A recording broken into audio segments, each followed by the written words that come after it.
Hello बच्चों, चलिए प्रश्न को पढ़ते हैं।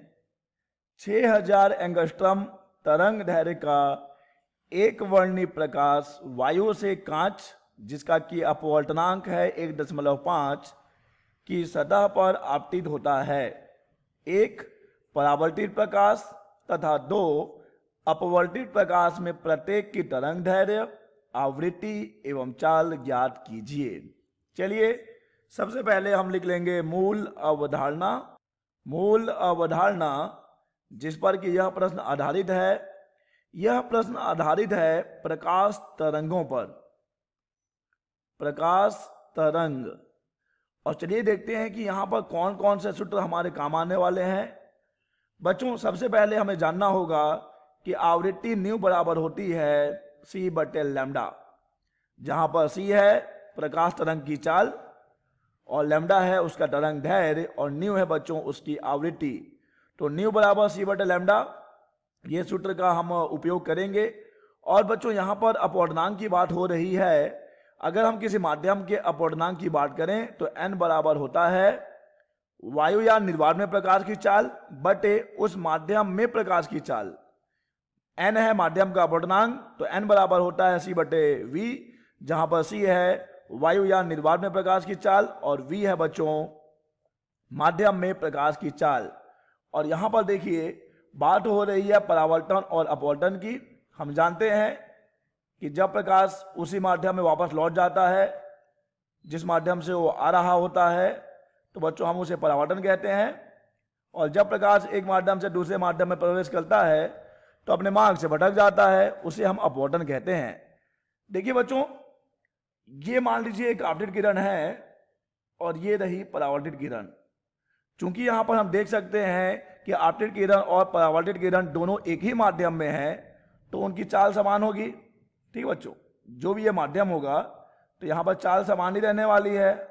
आपतित और परावर्तित किरण की चाल समान रहेगी, तरंग दैर्घ्य भी समान रहेगा, तरंग दैर्घ्य भी समान रहेगा और आवृत्ति भी समान रहेगी बच्चों, क्योंकि माध्यम तो बदला ही नहीं ना, माध्यम तो वही है। आपतित किरण और परावर्तित किरण दोनों एक ही माध्यम में है।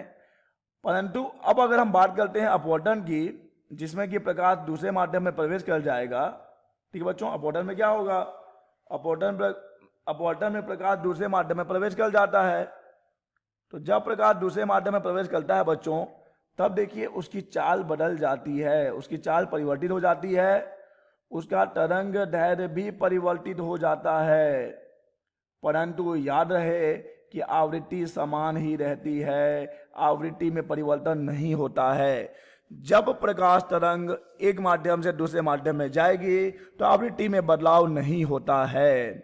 चलिए बच्चों, हमने इस प्रश्न के सारे मूल अवधारणाओं को समझ लिया है। अब हम तैयार हैं इस प्रश्न को हल करने के लिए। चलिए इस प्रश्न को हल करते हैं। प्रश्न में दिया गया है एक प्रकाश जिसका तरंग दैर्घ्य है 6000 एंगस्ट्रम वायु में बच्चों। तो यहां पर लैम्डा बराबर हमारे पास है 6000 एंगस्ट्रम। चलिए इसे मीटर में लिख लें, तो हम लिखेंगे 6000 गुणा 10 के घात में -10 मीटर। तो इसे अगर हम लिख लें तो ये हो जाएगा 6 गुणा 10 के घात में -7 मीटर। ये है बच्चों उस एक वर्णी प्रकाश का तरंग दैर्घ्य वायु में। ध्यान दीजिएगा ये कहां पर है, ये वायु में है। और वायु में प्रकाश की चाल कितनी होगी बच्चों, वायु में प्रकाश की चाल होती है 3 गुणा 10 के घात में 8 मीटर प्रति सेकंड। चलिए इस प्रश्न के पहले भाग को हल करते हैं। बात करते हैं परावर्तित प्रकाश की। देखिए बच्चों, अभी हमने अपने मूल अवधारणा में इस बात की चर्चा की है कि आपतित किरण और परावर्तित किरण दोनों एक ही माध्यम में होते हैं, दोनों एक ही माध्यम में हैं, तो उनकी चाल, उनकी तरंग दैर्घ्य और उनकी आवृत्ति समान ही रहेगी। तो चलिए हम उस आपतित प्रकाश के ही वेग और चाल तरंग दैर्घ्य और आवृत्ति को ज्ञात कर लेते हैं। तो बच्चों चाल तो हमारे पास है, चाल कितना है, चाल है c बराबर 3 गुणा 10 के घात में 8 मीटर प्रति सेकंड। तो यही चाल परावर्तित प्रकाश की भी होगी क्योंकि माध्यम एक ही है। अगर हम आवृत्ति की बात करें तो आवृत्ति बराबर होता है c/λ। तो न्यू बराबर c का मान कितना है बच्चों, c का मान है 3 गुणा 10 के घात में 8 भाग दे दीजिए लैम्डा से 6 गुणा 10 के घात में -7, तो ये हमें मिलेगा 0.5 गुणा 10 के घात में 15, यानी हमें आवृत्ति मिल रही है न्यू बराबर 5 गुणा 10 के घात में 14 हर्ट्ज। आवृत्ति का मात्रक हर्ट्ज है बच्चों। तो बच्चों यहां पर ये जो आवृत्ति है ये आपतित प्रकाश की आवृत्ति है, तो ये परावर्तित प्रकाश की आवृत्ति भी वही रहने वाली है। और बात करें तरंग दैर्ध्य की, तो तरंग दैर्ध्य तो उतना ही रहेगा बच्चों, 6000 एंगस्ट्रॉम। तो अगर परावर्तित प्रकाश की बात करें तो परावर्तित प्रकाश की चाल होगी 3 गुणा 10 के घात में 8 मीटर प्रति सेकंड। आवृत्ति होगी 5 गुणा 10 के घात में 14 हर्ट्ज और तरंग दैर्ध्य रहेगा बच्चों 6000 एंगस्ट्रॉम।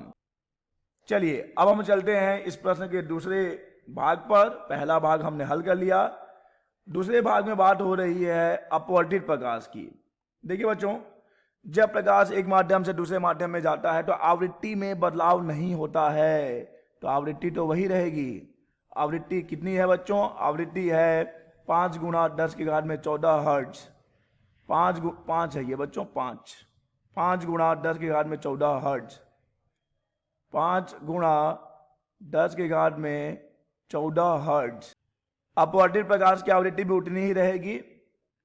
अब अगर हम बात करें, हमें उसकी चाल और तरंग दैर्ध्य ज्ञात करनी है, तो यहां पर हम इस सूत्र का प्रयोग करेंगे बच्चों, अपवर्तनांक वाले सूत्र का। न्यू बराबर n बराबर होता है c/v।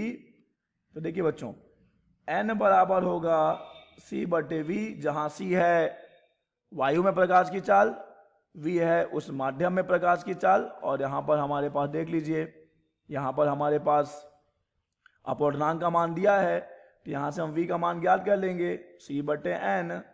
तो v बराबर 3 गुणा 10 के घात में 8 मीटर प्रति सेकंड, भाग दे दीजिए 1.5 से, तो हमें v बराबर मिल जाएगा 2 गुणा 10 के घात में 8 मीटर प्रति सेकंड। 2 गुणा 10 के घात में 8 मीटर प्रति सेकंड, ये हो जाएगा इस कांच वाले कांच जिसका अपवर्तनांक 1.5 है उसमें प्रकाश की चाल। चलिए बच्चों, अब हम ज्ञात कर लेंगे तरंग दैर्ध्य। तो हम जानते हैं कि न्यू बराबर होता है c/λ, तो हम यहाँ पर v/λ लिखेंगे। चलिए हम इसे लैम्डा डैश कर देते हैं, तो यहाँ पर लैम्डा डैश बराबर आ जाएगा लैम्डा डैश बराबर v/न्यू। चलिए इस सूत्र का प्रयोग करें, तो लैम्डा डैश बराबर न्यू का मान कितना है बच्चों? न्यू का मान है, देख लीजिए न्यू का मान, और समझ लीजिएगा यहाँ पे v रहेगा, यहाँ पर v है ऊपर में, तो v का मान बच्चों कितना आया हुआ है? v का मान आया हुआ है 2 गुणा 10 के घात में 8, 2 गुणा 10 के घात में 8, और भाग देंगे हम आवृत्ति से, जो कि है 5 गुणा 10 के घात में 14 हर्ट्ज। 14 हर्ट्ज, ठीक है बच्चों। तो ये देखिए, ये मीटर प्रति सेकंड में है, ये हर्ट्ज में है, यानी हर्ट्ज क्या होता है? हर्ट्ज भी तो प्रति सेकंड होता है। तो यहाँ से लैम्डा डैश का मान हमें मिलेगा, जब हम इसे हल करेंगे तो ये हमें मिलेगा बच्चों 4000 एंगस्ट्रॉम। 4000 एंगस्ट्रॉम मिलेगा बच्चों ये। तो बच्चों, अपवर्तित प्रकाश के तरंग दैर्ध्य, आवृत्ति और चाल हमने ज्ञात कर ली है। अपवर्तित प्रकाश का तरंग दैर्ध्य देख लीजिए है 4000 एंगस्ट्रॉम, और आवृत्ति कितनी है बच्चों? आवृत्ति तो समान ही रहती है, आवृत्ति तो समान ही रहती है, तो आवृत्ति उतनी ही रहेगी। अगर चाल की बात करें तो चाल हमें मिला है 2 गुणा 10 के घात में 8 मीटर प्रति सेकंड। तो यह है बच्चों अपवर्तित प्रकाश का तरंग दैर्ध्य, आवृत्ति और चाल, जो कि हमें ज्ञात करना था। आशा करते हैं बच्चों आपको यह प्रश्न समझ आया होगा। धन्यवाद।